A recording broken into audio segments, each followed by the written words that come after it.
চলো, আজ তো পূর্ণিমা, মাঘী পূর্ণিমা। তো মাঘী পূর্ণিমাতে আমাদের বাড়িতে হোমযজ্ঞ হয়। এমনি পূর্ণিমাতে প্রতিবারেই প্রতি মাসে আমাদের পূর্ণিমাতে নারায়ণের সিন্নি, নারায়ণ ঠাকুরের সিন্নি দিতে হয়। তো মাঘী পূর্ণিমাতে আমাদের হোমযজ্ঞ করা হয়। তো দেখো, সব গুছিয়ে এখন আমি সব ছড়িয়ে নিয়ে এখন ফল টল কেটে নিচ্ছি। ফল কেটে নেবো, সিন্নি তৈরি হবে। আর আমার হাজব্যান্ডের ইচ্ছা নারায়ণকে একটু পায়েস আর লুচি আর সুজি করে দেব।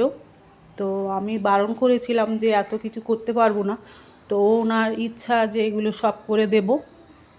তো সেই জন্য একটা ননদকে ডেকেছে, সে যদি এসে যায় তো এগুলি হবে। আর আমি এইগুলো সব কাটতে বসেছি, ফল মিষ্টি এগুলো গুছিয়ে আমি এগুলো রেডি করেছি। আর ঠাকুরমশাই এসে গেছেন। আর এই যে ননদ, সে লুচি ভাজছে, সুজি হয়ে গেছে, পায়েসও হবে।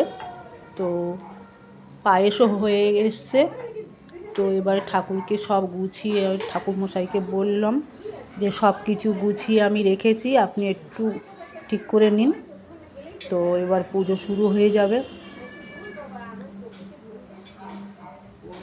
তো আজকের দিনে তোমাদের কার কার বাড়িতে মাঘী পূর্ণিমাতে পুজো হয় আমাকে জানিও। আর দেখো কিভাবে আমার ঘরে পুজো হচ্ছে।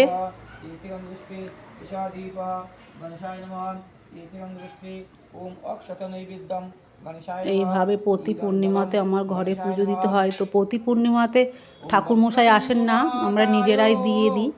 তো মাঘী পূর্ণিমা আর যে পূর্ণিমাতে বৃহস্পতিবার পড়ে, তো সেই পূর্ণিমাগুলো ঠাকুরমশাইকে ডেকে নিই। তো সব দেখো, সুজি, আর এদিকে খই মুড়কি, এদিকে দই মিষ্টি, এদিকে লুচি, আর এদিকে চালের 21টা ভোগ, আর সিন্নি, পায়েস, আর চালের ভোগ দিয়েছি, ডালের ভোগ দিয়েছি। সব কিছু দেওয়া হয়ে গেছে। তো পুজো প্রায় হয়ে এসছে। আর এবারে শুরু হয়ে গেছে, যজ্ঞ শুরু হয়ে গেছে,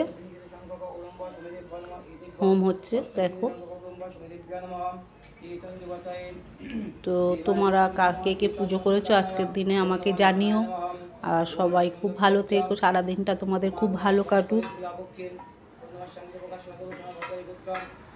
তো আজকের দিনটা খুবই ভালো দিন, সারাদিন পূর্ণিমা লেগে আছে। তো আমার এখন পুজো শেষ হলো, প্রায় 1টা বাজতে যাচ্ছে।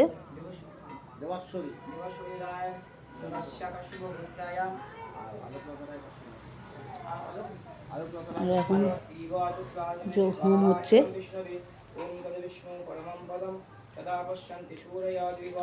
Tata, by.